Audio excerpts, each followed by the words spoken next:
Hello मेरे प्यारे भाई, क्या हाल चाल आपके, कैसे हो? मस्त होगे। तो आज रेलवे के द्वारा एएलपी का जो एग्ज़ाम है CBT-1 वो कंडक्ट कराया गया है। आज 25 नवंबर 2024 को एएलपी द्वारा फर्स्ट शिफ्ट का कंप्लीट एग्ज़ाम पूरे तरीके से अच्छे पूर्वक हो चुका है, ठीक है। और सभी बच्चे एग्ज़ाम दे के बाहर भी आ चुके हैं और उन्होंने ही आज का एग्ज़ाम एनालिसिस पर ये वीडियो हमें बनाने के लिए कहा है, जो कि अब हम आपको मैथ का सारा क्वेश्चन यहाँ करवाने वाले हैं। आपको मालूम चल जाएगा कि एग्ज़ाम में जो क्वेश्चन है वो किस प्रकार के हैं, और ये वीडियो उन बच्चों के लिए भी ज़्यादा यूजफुल होगा जो आगे आने वाले शिफ्ट में एग्ज़ाम देने वाले हैं, ठीक है। तो रेलवे बहुत मुश्किल से जो है ना, बहुत दिनों के बाद 4-5 साल के बाद आज कंडक्ट कराया है।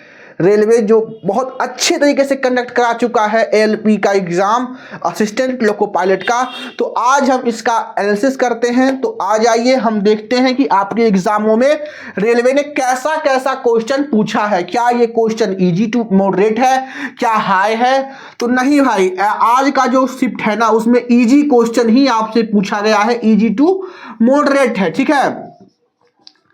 इसमें मेरे भाई जो बच्चे ढंग से पढ़ के गए होंगे ना, जो बच्चे ढंग से पढ़ के गए होंगे वो अच्छा स्कोर कर लिए होंगे, ठीक है। और हाँ, ये बात है कि इसमें कट ऑफ थोड़ा हाई जाएगा क्योंकि क्वेश्चन थोड़ा लो लेवल का है, ठीक है। तो देखिएगा कि पहला क्वेश्चन आपसे क्या पूछा था। ये सारे क्वेश्चन स्टूडेंट द्वारा बताए गए हैं मेरे बच्चों। तो आइए देखिए, पहला क्वेश्चन पूछा गया था, हमने जो परसेंटेज करवाए थे उसी से क्वेश्चन है मेरे प्यारे भाई। 55,000 सॉरी 55,000 नहीं है, चलिए ये है 55 का 55% का 70% का 25%।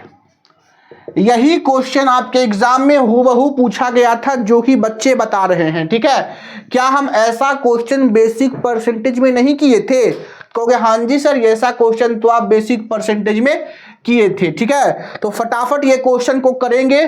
तो देखिए इसका आंसर क्या आने वाला है, बढ़िया सुनिएगा। परसेंटेज हटाओगे मेरे बाबू तो 2 जीरो कट जाएगा, कहोगे हाँ जी सर हम बता चुके थे, कहोगे हाँ जी सर।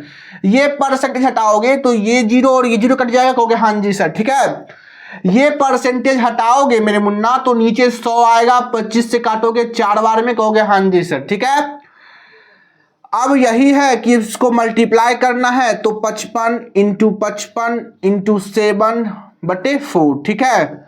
अब इसको सॉल्व कर लेना है। तो इसको सॉल्व करोगे तो कितना आ जाएगा, तो फटाफट बताइएगा। तो 55 का स्क्वायर कितना होता है, तो कहिएगा कि 55 को 55 से मल्टीप्लाई करेंगे ना, तो 55 का स्क्वायर निकालने हम बताए, कहोगे हाँ जी सर 25, और इसके आगे वाला जो होता है 6 को 2 से मल्टीप्लाई करो, कितना आएगा 30/25, यानी कि ये 30/25 गुणे 7/4, ठीक है।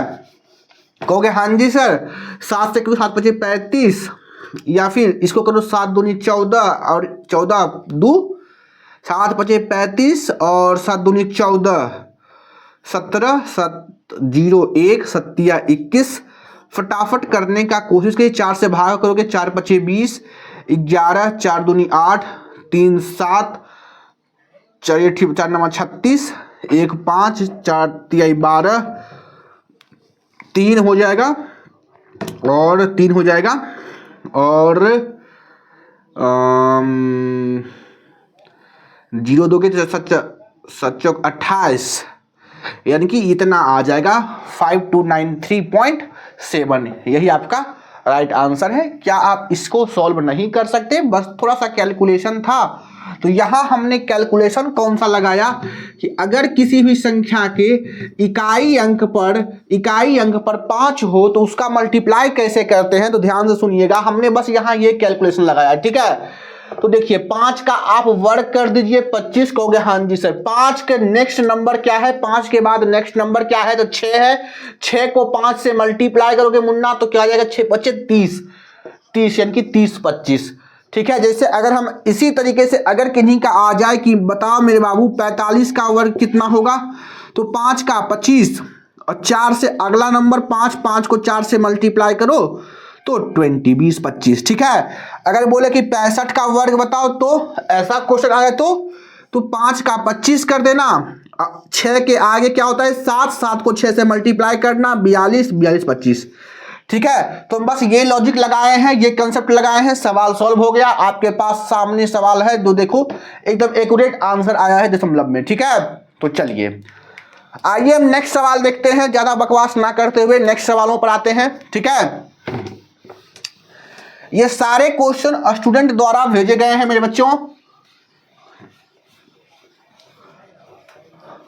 और सभी लोगों ने, हमें ऐसा लगता है कि सभी लोग ये क्वेश्चन कर चुके होंगे। ठीक है। इसमें ज्यादा कोई रॉकेट साइंस नहीं है, एकदम आसान क्वेश्चन था। चलिए अब की बार पूछा गया है 7 की पावर 14 प्लस 2, इसको हम 6 से भाग करते हैं तो रिमाइंडर कितना आता है? रिमाइंडर कितना आता है? शेषफल कितना आता है? शेषफल कितना आता है ये पूछा गया है। तो मेरे बच्चों हमने आपको बताया था, हालांकि जो हमारे प्रीवियस क्लास किए होंगे तो हमने बताया था कि रिमाइंडर निकालने के लिए अगर किसी a की पावर x प्लस b की पावर y को अगर हमको c से भाग करना है और रिमाइंडर पता करना है, तो आप बारी बारी से भाग कर लो। a की पावर x को c से भाग कर लो और फिर b की पावर y को c से भाग कर लो, और यहाँ जो रिमाइंडर आएगा और यहाँ जो रिमाइंडर आएगा उसको जोड़ दो। कहोगे हाँ जी बीच में जोड़ का साइन जोड़ देना है। ठीक है। ये बात हम आपको बताए थे, तो फटाफट ये करने का प्रयास करिएगा। 6 को जब 7 से भाग करोगे तो कितना आएगा? तो 1 आएगा। रिमाइंडर कितना आएगा? तो 1 आएगा ना मेरे भाई। 7 को अगर आप 6 से भाग करोगे तो 1 आएगा ना। कहोगे हाँ जी सर यहाँ रिमाइंडर 1 आया है, लेकिन 1 की पावर है, इसका पावर ना है 14, तो 1 की अगर कोई भी पावर करोगे तो 1 ही आएगा। तो यहाँ रिमाइंडर तो 1 आया है, जमा यहां करोगे तो अगर हम 2 को 6 से भाग करते हैं और रिमाइंडर पूछते हैं, तो मेरे भाई ध्यान रखना कि अगर नीचे वाले से ऊपर वाला छोटा है तो वही रिमाइंडर हो जाएगा। नीचे वाले नंबर से ऊपर वाला नंबर छोटा है तो वही रिमाइंडर हो जाएगा। तो मेरे बाबू अगर 6 को 2 में से भाग लगा रहे हो, 2 में से, ठीक है, तो यहाँ रिमाइंडर 2 आएगा और 2 को 1 जोड़ोगे कितना आएगा? 3 आएगा। इसका रिमाइंडर कितना आ गया? 3। वैसे भी आप जानते हो कि अगर हम 4 को 5 से भाग देते हैं और रिमाइंडर पूछते हैं तो रिमाइंडर 4 ही आएगा। अगर हम 7 को 9 से भाग करते हैं रिमाइंडर पूछते हैं तो रिमाइंडर 7 ही आएगा। यानी कि अगर भाग करने वाले से भाग जिसमें दे रहे हो वो छोटा हो तो वही संख्या रिमाइंडर कहला जाती है। ठीक है। तो रिमाइंडर 3 आ गया, क्योंकि हमने 6 से ना 2 में भाग दिया है, तो 2 तो छोटा ना है 6 से, तो मेरे भाई 2 छोटा ना है 6 से, तो वही संख्या रिमाइंडर हो जाएगा। कहोगे हाँ जी सर, तो यहाँ 2 हो गया, यहाँ 1 हो गया, तो 1 प्लस 2 3 हो गया। ये रिमाइंडर थ्योरम का कंसेप्ट था मेरे भाई, और इससे क्वेश्चन आपका पूछ लिया है। ऑप्शन क्या होगा? 3। ठीक है। तो आइए फटाफट एनालिसिस करते हैं। एकदम बेतहासा जो क्वेश्चन है ना, वो बारिश की तरफ फर रहा है मेरे भाई। एकदम हल्का हल्का क्वेश्चन है, जरा टफ नहीं है बाबू, टफ नहीं है। अगर कोई बच्चा ढंग से पढ़ के गया होगा ना, अगर कोई बच्चा ढंग से पढ़ के गया होगा, अगर कोई बच्चा ढंग से पढ़ के गया होगा बाबू, तो वो जरूर ये क्वेश्चन कर लिया होगा। इफ x रेशियो 8 अनुपात 7 अनुपात 4, तो x का मान बताओ। तो x का मान बताओ। सेम टू सेम क्वेश्चन है मुन्ना, जल्दी करो, जल्दी करो बाबू। तो बाबू हम बताए थे, देखो रेशियो का सवाल है, कैसे करना है x का मान के। देखो कभी भी a ratio b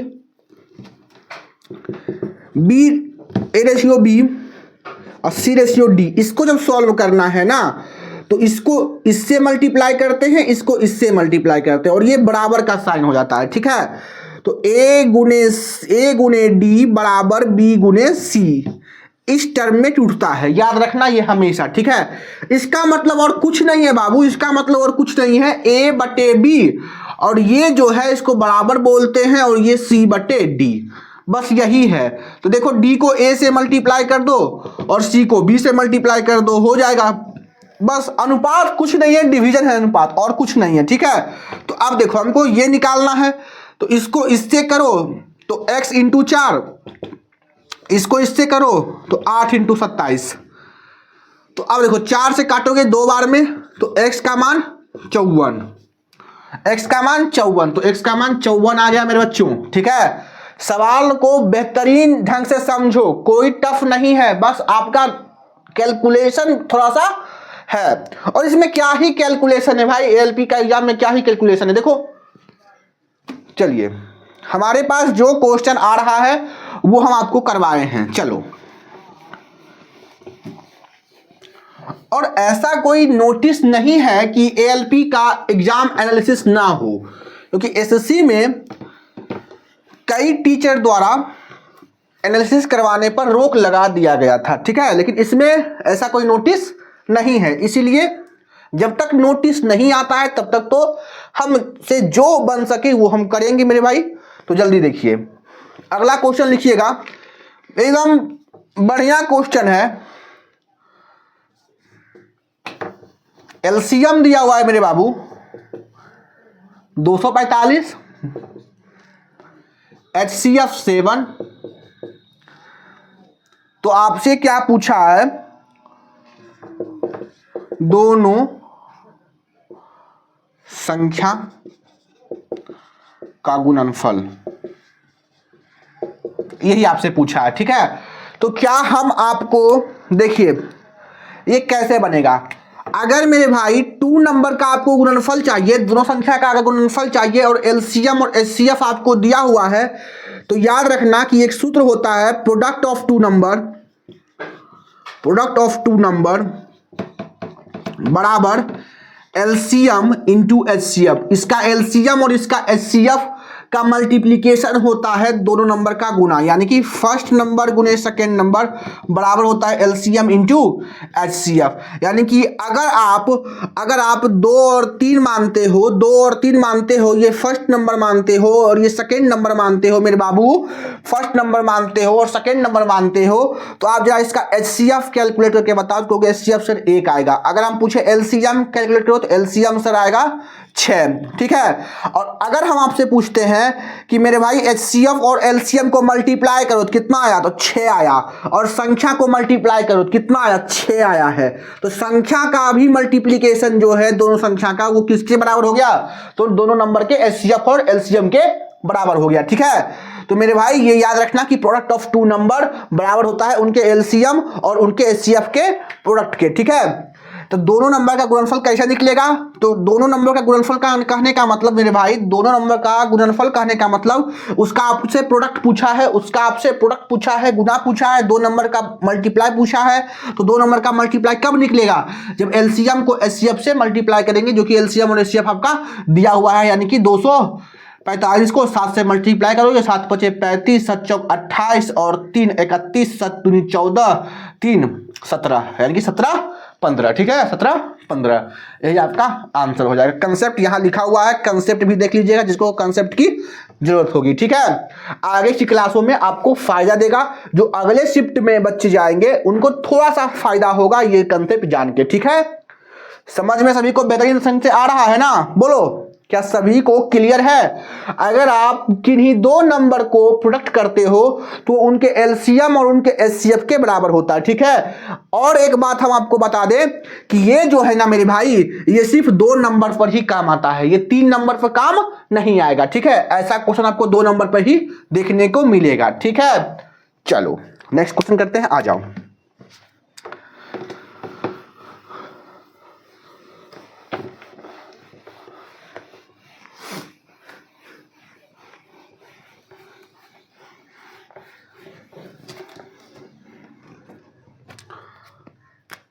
five number question लिखिएगा जो कि आपसे पूछा गया है मेरे बाबू, 5 नंबर क्वेश्चन लिखिएगा जो आपसे पूछा गया है, बेहतरीन क्वेश्चन है। इफ x + 1/x, इफ पूछा गया है if x plus 1/x is equal to 5, तो then x square plus 1/x² is equal to what. ये क्वेश्चन आपसे पूछा गया है, अलजेब्रा का एक क्वेश्चन है मेरे भाई, जरा करिएगा।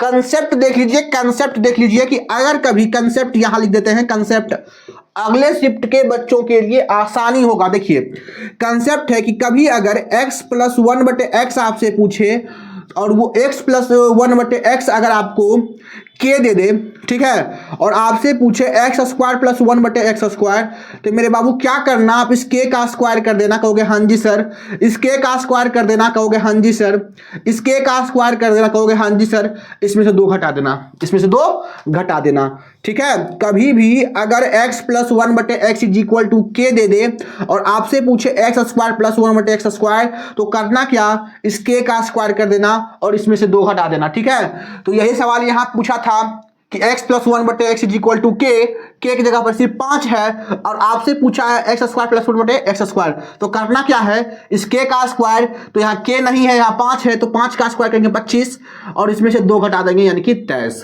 यानी कि उत्तर 23 आ जाएगा, ठीक है। कंसेप्चुअल बातें हैं, कंसेप्ट को भी नोट में रखेंगे, ठीक है। चलो आते हैं नेक्स्ट क्वेश्चन।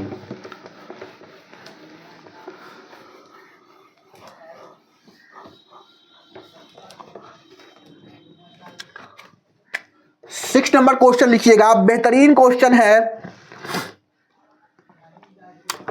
एक दे दिया है एक त्रिभुज का ABC, मान लो कोई त्रिभुज दे दिया है, उसमें दिया है भुजा क्या क्या दिया है 5, 7, 10 और इसका आपसे एरिया पूछा है, इस त्रिभुज का एरिया पूछा है, एरिया ऑफ त्रिभुज ABC, आपसे इसका एरिया पूछा है। तो मेरे बच्चों कभी भी त्रिभुज की तीनों भुजाएं दे दे, कभी भी कंसेप्ट यहां लिख देते हैं, कभी भी किसी त्रिभुज की 3 भुजा दे दे आपसे, कभी भी त्रिभुज की 3 भुजा दे दे और आपसे एरिया पूछे, तो एरिया निकलता है मेरे भाई हेरोन्स का फॉर्मूला से, हेरोन सूत्र से एरिया निकलता है। तो भाई हेरोन सूत्र है क्या, तो हेरोन सूत्र है S minus A, S minus B और S माइनस C। अब कहोगे सर ये S क्या है, तो ये S कुछ नहीं है मेरे प्यारे भाई, ये पेरीमीटर है, पेरीमीटर का हाफ। पेरीमीटर क्या होता है, तो पेरीमीटर होता है मेरे भाई, पेरीमीटर होता है कि साइड का जोड़, भुजा का जोड़। पेरीमीटर क्या होता है, भुजाओं को जोड़कर पेरीमीटर निकलता है, पेरीमीटर क्या होता है, भुजाओं का जोड़, ठीक है। भुजा को जोड़ोगे तो उसका पेरीमीटर निकल जाएगा और यही कंसेप्ट में ये क्वेश्चन बनने वाला है, हेरोन्स का सूत्र लगने वाला है, S निकल जाएगा। ABC क्या है, तो ABC मेरे बच्चों इस त्रिभुज की भुजाएं हैं। ABC क्या है, इस त्रिभुज की भुजाएं हैं जो कि 5, 7 और 10 दे रखा है। आप किसी को भी A मान सकते हो, किसी को भी B मान सकते हो, किसी को भी C मान सकते हो, कोई दो राय नहीं है। तो आइए हम इसका सेमी पेरीमीटर निकालते हैं, क्योंकि बिना सेमी पेरीमीटर का तो सवाल सॉल्व होगा ही नहीं, कि हमको S की आवश्यकता है। ABC तो हमें मालूम है 5, 7, 10, लेकिन हमको पेरीमीटर बटे 2 करना होगा, S निकालना ना होगा। तो S कैसे निकालोगे, जब सेमी पेरीमीटर निकल जाएगा, जब पेरीमीटर निकलेगा उसका आधा कर देंगे तो सेमी पेरीमीटर निकल जाएगा, अर्ध परिमाप निकल जाएगा। तो S निकालने के लिए हमको सारी भुजाओं को जोड़ना होगा। तो 10, 5, 15, क्या करोगे भाई, 5 + 10, 5 + 7 + 10, तो 10 और 7, 5 क्या होगा, 7, 5, 12 और 10, 22, 12, 10, 22 को आधा करोगे कितना आ जाएगा, 22 को जब आधा करोगे कितना, 11 आएगा। कहोगे हाँ जी सर, S कितना आ गया, 11 आ गया। तो बस आप फॉर्मूला बैठा दो, 11 में से 11 माइनस A, तो 11 में से 5 घटाओगे तो 6, 11 में से 10 घटाओगे तो 1, 11 में से 7 घटाओगे तो 4, तो आ जाएगा मेरे बच्चों 11 × 6 × 4। 1 को मल्टीप्लाई करो तो वही संख्या आ जाता है। तो देखो क्या हो जाएगा, 2 इंटू कितना हो जाएगा, 2 × 3 तो 66, 2√66, 2 × √66। इसका एरिया कितना आ जाएगा, इसका एरिया मेरे बाबू कितना आ जाएगा, तो 2 √66, ठीक है, 2 √66। एरिया कितना आएगा, 2 √66। 66। कंसेप्ट इस कंसेप्ट पर निकाले हैं, क्योंकि अगर किसी भी त्रिभुज का तीनों भुजा दे रखा हो, तो हम कंसेप्ट लगाते हैं कौन सा, तो हेरोन्स का सूत्र, तभी उससे हमको एरिया निकलता है। ठीक है, चलिए फटाफट करने का प्रयास करेंगे, कोई टफ क्वेश्चन नहीं है, बहुत बढ़िया क्वेश्चन पूछा है। ठीक है, एकदम मस्त क्वेश्चन पूछा है, सारे बच्चे करके आए होंगे, जो थोड़ा सा भी पढ़ के गए होंगे मैथ में वो अच्छा स्कोर करेंगे, आशा है हमें। ठीक है, 7 नंबर लिखिएगा क्वेश्चन कि साइन थीटा और कॉस थीटा का अनुपात दे रखा है कितना, तो 5:12, और आपसे साइन थीटा का मान पूछा है। मेरे बाबू ध्यान से सुनना, क्या दे रखा है ये क्वेश्चन देखो कैसे करेंगे। देखो आपको कुछ टर्म मालूम होने चाहिए। देखो इसका मतलब क्या है कि ये साइन थीटा बटे कॉस थीटा है और ये 5/12 है। कहोगे हाँ जी सर, ये अनुपात में ना है, साइन थीटा का मान नहीं ना है, साइन थीटा का मान आपसे पूछा, ये अनुपात में है। अब साइन थीटा बटे कॉस थीटा, याद रखना टेन थीटा होता है क्या, साइन थीटा बटे कॉस थीटा, कॉट थीटा है उसका उल्टा कॉस थीटा बटे साइन थीटा। कॉसेक थीटा अगर निकालना चाहोगे तो 1/साइन थीटा, अगर आप मेरे भाई कॉस थीटा निकालोगे तो 1/सेक थीटा, अगर आप टेन थीटा निकालना चाहते हो तो उसका एक और फॉर्मूला है 1/कॉट थीटा। ठीक है, लेकिन यहां पर किसकी आवश्यकता है, तो साइन बटे कॉस यानी कि 10 होता है। तो मेरे भाई टेन थीटा का मान दे रखा है 5/12, टेन थीटा का मान 5/12, टेन थीटा क्या होता है, तो टेन थीटा होता है, याद रखना P बाय बी। तो परपेंडिकुलर 5 है, लंब 5 है, आधार 12 है। तो क्या आप ये ट्रिपलेट पढ़े थे कि 5, 12 और 13, अगर ये P है ये B है तो ये H होगा। क्योंकि हाँ जी सर हमने 5, 12 ट्रिपलेट पढ़ा है। तो 5, 12, 13, अगर P 5 है B 12 है तो H कितना होगा, तो कहोगे 13 हो जाएगा। कोई दिक्कत, तो कोई दिक्कत नहीं। अब मेरे भाई साइन थीटा आपसे पूछा है, कहोगे हाँ जी सर साइन थीटा होता है P/H। P कितना है, तो P है 5, H कितना है 13, तो 5/13 हो गया।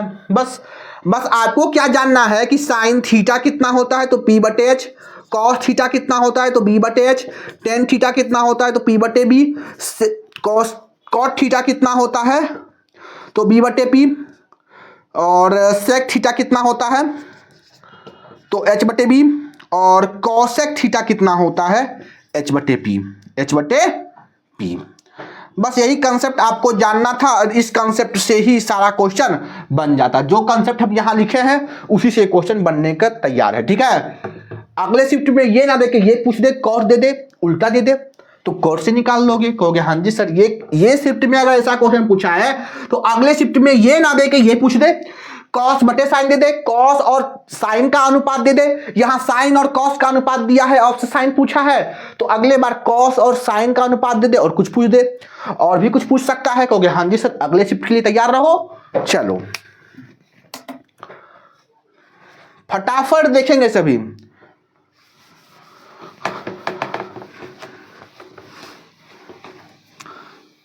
देखो भाई यहां हम फास्ट इसलिए करवा रहे हैं, यहां हम एग्जाम के एनालिसिस करवा रहे हैं, यहां पर क्वेश्चन सॉल्व नहीं करवा रहे हैं। ठीक है, आपको हम ये नहीं करवा रहे हैं कि हमको आपको ये समझाना है, हम आपको समझा भी, कंसेप्ट भी लिख रहे हैं और सॉल्व भी करवा रहे हैं। ठीक है, तो थोड़ा स्पीड यहां रहेगा, क्योंकि ये उन्हीं बच्चों को देखना चाहिए जो एग्जाम दे चुके हैं या फिर आगे एग्जाम देने वाले हैं। ठीक है, चलो तो यहां आशा करते हैं कि आपका सारा बेसिक क्लियर होगा, तभी आप एग्जाम में बैठे होंगे।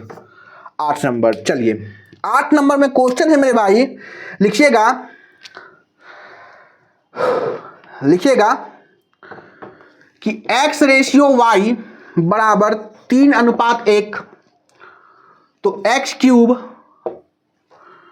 जमा y³ बराबर अनुपात रेशियो है, ratio x³ cube minus y cube, ये आपसे पूछा है, कहोगे हाँ जी सर। अब देखो मेरे भाई, अनुपात आपको दिया है तो अनुपात यानी कि x का मान y का मान अनुपात में ही है, अनुपात में ही आपसे पूछा है। तो जब अनुपात में ही दिया है और अनुपात में ही पूछा है तो आप x का मान 3 मान लो, y का मान 1 मान लो। आपसे नॉर्मल नंबर नहीं ना पूछा है, आपसे अनुपात पूछा है बच्चों। तो अनुपात जब पूछा है तो अनुपात में ही आंसर है, अनुपात में ही दिया हुआ है तो आप x को 3 मान लो, y को 1 मान लो। कहोगे हाँ जी सर, 3 3 होते 27, कहोगे हाँ जी सर। जब y को 1 तो 1 अनुपात है, ये फिर 27 माइनस 1, कहोगे हाँ जी 27 1 28 और ये 26, यानी कि इसको काटो कुटी करोगे तो कितना बार में कटेगा बोलो, तो 2 से कटेगा 14 13, 14 अनुपात 13, 14 अनुपात 13, हो गया हाँ जी सर 14 अनुपात 13। समझ में सभी को आ रहा है ना, कहोगे हाँ जी सर, ये बातें तो एकदम हमें क्लियर हो रही है। तो थोड़ा सा फटाफट जल्दी देखिए, समझिए।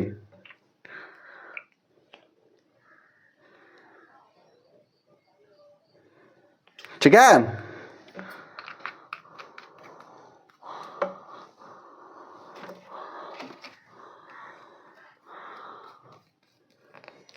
तो आइए हम इसको मिटाते हैं और आगे का सवाल सॉल्व करवाते हैं।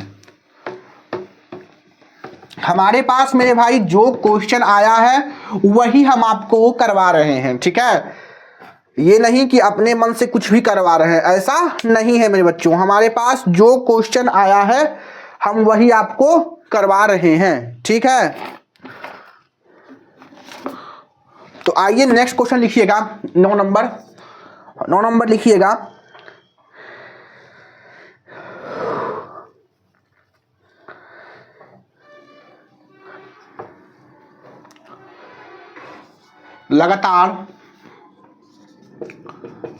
लगातार 3 के 25 मल्टीपल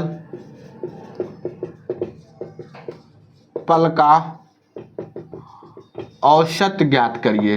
शायद यही क्वेश्चन आया था कि लगातार 3 के 25 मल्टीपल का औसत ज्ञात करिए। लगातार 3 के 25 मल्टीपल का औसत ज्ञात करिए, यही क्वेश्चन पूछा गया था आपके एग्जाम में। देखिए 3 का मल्टीपल है वो भी 25 ठो लगातार, तो लगातार तो पहले 3 का मल्टीपल क्या होगा, तो 3, इसके बाद 6, इसके बाद 9, इसके बाद कितना होगा जल्दी बोलो 12। ऐसे करते करते 25 तक जाना है।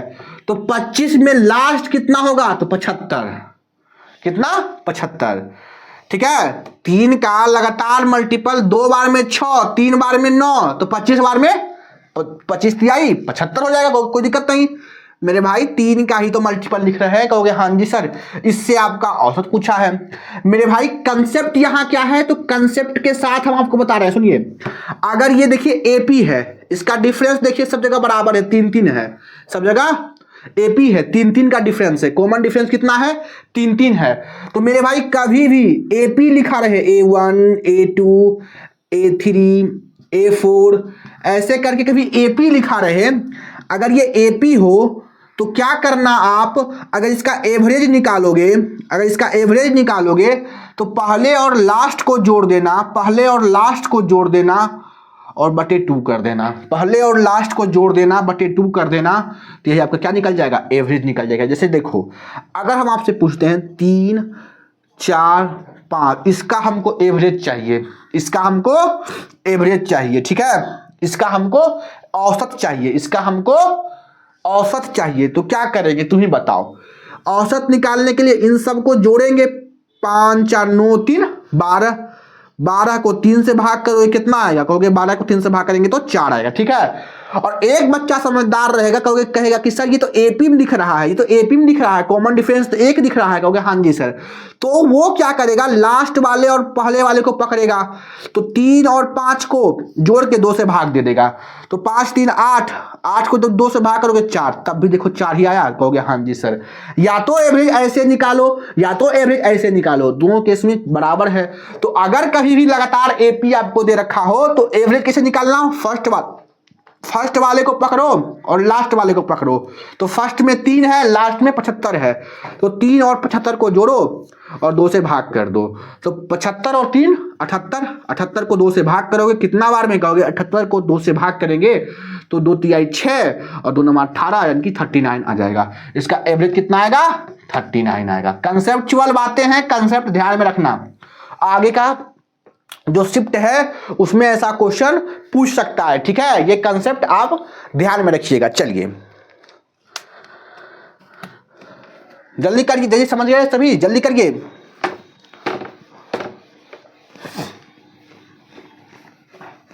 और ये शिफ्ट 1 का है मेरे भाई, ये शिफ्ट 1 में ऐसा क्वेश्चन पूछा गया था। सेकेंड शिफ्ट का भी हम करवाएंगे, सारे शिफ्ट का हम यहाँ एनालिसिस करवाने वाले हैं मैथ का, और एकदम बेहतरीन ढंग से। इसीलिए बेफिक्र हो जाओ, कोई टेंशन मत लो। जिनका एग्जाम है वो टेंशन फ्री होके एग्जाम दो और चीज़ों को समझो, ठीक है। चलो 10 नंबर देखिए। और जो ऐसे भी बच्चे देख रहे हैं जिनका एग्जाम नहीं है तो वो भी देख ले कि कैसा क्वेश्चन आपसे पूछता है। चलिए बोला है किसी संख्या को 20% बढ़ाने पर, अरे ये नहीं पूछा, सॉरी, पूछा है कि 3600 को 20% बढ़ाने पर वह संख्या क्या होगा। ये क्वेश्चन आपसे पूछा है, तो क्या आप नहीं कर लोगे? ये क्वेश्चन पूछा है तो हम बताए थे, अगर आप परसेंटेज का क्लास भी मेरा देखे होगे तो ये सब क्वेश्चन वहां करवा चुके हैं कि अगर आप 3600 को 20% बढ़ाते हो मेरे भाई, 3600 को 20% बढ़ाते हो तो 3600 का कितना गुना? 120% गुना कहोगे। हाँ जी सर, हम आपको बताए थे कंसेप्ट में कि अगर आप n को x% बढ़ाते हो तो वो क्या हो जाता है? n का 100 प्लस x% कहोगे। हाँ जी सर। या फिर अगर x% घटाते हो तब क्या होता है? तो n गुना 100 माइनस x%। ये हम आपको बता चुके थे, कहोगे हाँ जी सर। कंसेप्ट बता चुके हैं, कहेंगे हाँ जी सर, ठीक है। कोई दिक्कत नहीं सर। तो इसमें सॉल्व करोगे तो फाइनल में ये नंबर क्या आएगा? कहोगे हाँ जी सर। तो 2 जीरो से 2 जीरो कट गया, 36 को 12 से मल्टीप्लाई करो, तो जब 36 को 12 से करोगे, 12 या 36,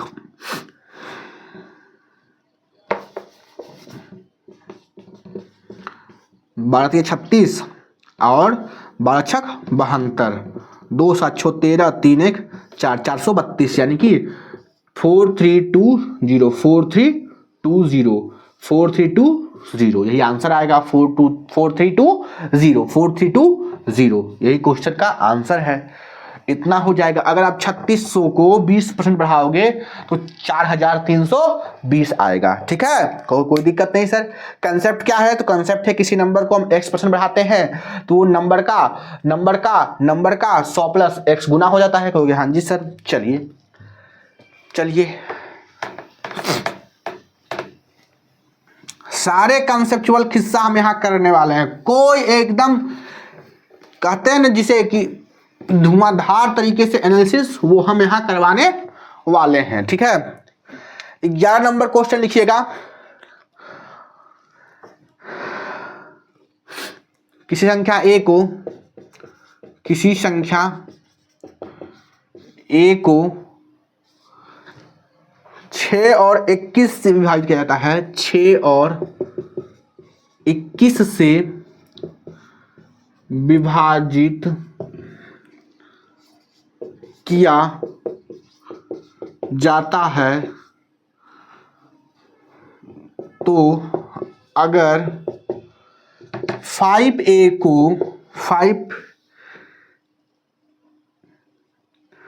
5A किससे? तो 5A निम्न में से किससे विभाजित है? 5A निम्न में से किससे विभाजित है? ऑप्शन तो मेरे पास है नहीं भाई, क्वेश्चन यही है, ठीक है। क्वेश्चन यही है और आप बताइए। तो कहोगे कि अगर A 6 और अगर A अगर a 6 और 21 से विभाजित है, तो अगर कोई संख्या 6 और 21 से विभाजित है तो ये हर हाल में इसके HCF से, इसके LCM से भी विभाजित होगा। कहोगे हाँ जी सर 6 और 21 का LCM कितना होगा, तो कहोगे 46। ठीक है, 6 निकाल लेते हैं 6 और 21 का LCM। तो कहोगे 6 और 21 का LCM निकालेंगे तो कितना होगा, कहोगे 3 से काटोगे 2 बार 21 7 दूनी 14 या 42, तो 42 हो जाएगा। एलसीएम निकालने का भी तरीका हम आपको बताएंगे कैसे।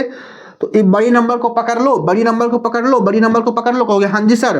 अब देखो कि छोटा नंबर इसमें है तो नहीं है, 2 इसमें नहीं है, इसमें 3 है। ये छो क्या है, 3 इंटू 2, छो क्या है 3 इंटू 2, तो 21 में तो 3 है ना, कहोगे हाँ जी सर। क्या 21 में 2 है, कहोगे नहीं, जो नहीं है गुना कर दो, 21 दूनी 42। ठीक है, कहोगे हाँ जी सर।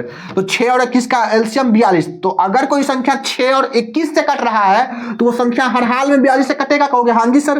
तो ए अगर 42 से कट रहा है, कहने का मतलब अगर ए 6 और 21 से कट रहा है मेरे बच्चों, तो वो हर हाल में 42 से कटेगा, कहोगे हाँ जी सर। तो अगर ए 42 से कट रहा है, तो अगर ए 42 से कट रहा है मेरे बाबू, तो ये 5 इंटू ए है। तो अगर ये 42 से कट रहा है तो ए का हम 5 गुना कर दिए हैं, तो 5 ए किससे कटेगा, 42 गुने 5 से कट सकता है, कहोगे हाँ जी सर। क्योंकि ए 42 से कट ही रहा है, तो 5 हम एक्स्ट्रा गुना किए हैं, तो 5 हम इधर एक्स्ट्रा गुना कर दिए। कोई दिक्कत है, कोई दिक्कत नहीं है। तो 42 गुने 5 कितना होगा, तो कर लो 5 दूनी 10, 5 चौक 20 और 21 यानी कि 210 से ये कटेगा संख्या। आशा करते हैं यही आंसर होगा ऑप्शन में 210। ठीक है, 210। नहीं तो 42 भी हो सकता है, नहीं तो 42 भी हो सकता है, क्योंकि ये भी इसको काटेगा, कहोगे हाँ जी सर। ठीक है, अगर 210 नहीं रहा तो ऑप्शन में 42 भी हो सकता है, कहोगे हाँ जी सर। ठीक है, कोई दिक्कत किसी को। तो आज का जो क्वेश्चन था बस इतना ही हमें स्टूडेंट द्वारा भेजा गया था, तो आज हम इतना ही रहने देते हैं। ठीक है, और आगे के शिफ्ट का जो सवाल है उसको हम अगले में करेंगे, जब बच्चे हमें ये बता देंगे कि शिफ्ट हो चुका है सर और इसका एनालिसिस करवा दीजिए। ठीक है, तो हम हर एक शिफ्ट का एनालिसिस करवाएंगे, बस मैथ का मेरे भाई, मैथ का। ठीक है, और जिन बच्चों को ऐसा लग रहा है कि सर ये तरीका हम नहीं जानते हैं, और जो बच्चे शुरू से पढ़ना चाहते हैं, तो उनके लिए हम एक कंप्लीट बैच जो है मैथ का फ्री YouTube पर इसी चैनल पर अपलोड कर रहे हैं। ठीक है, सारे बैच फ्री है मेरे भाई, एक भी पैसा नहीं है, सारा कंटेंट हम फ्री दे रहे हैं। तो एक बार जाके वहां देखें, जुड़े, समझें। ठीक है, और इसी चैनल के पर हम मैथ का ही बैच अपलोड कर दिए हैं। अभी क्लास जारी है, परसेंटेज का कुछ क्लास हुआ है और आगे आने वाला भी है। ठीक है, तो हम डेली 9 बजे क्लास लेते हैं, प्रीमियर में रिकॉर्डर बैच है, तो सभी जुड़ना वहां ना भूलें। तो आज के लिए इतना ही, कल फिर मिलते हैं अगले शिफ्ट से। All the very best. जिन जिन का एग्जाम है वो अच्छे तरीके से एग्जाम दें। चलिए।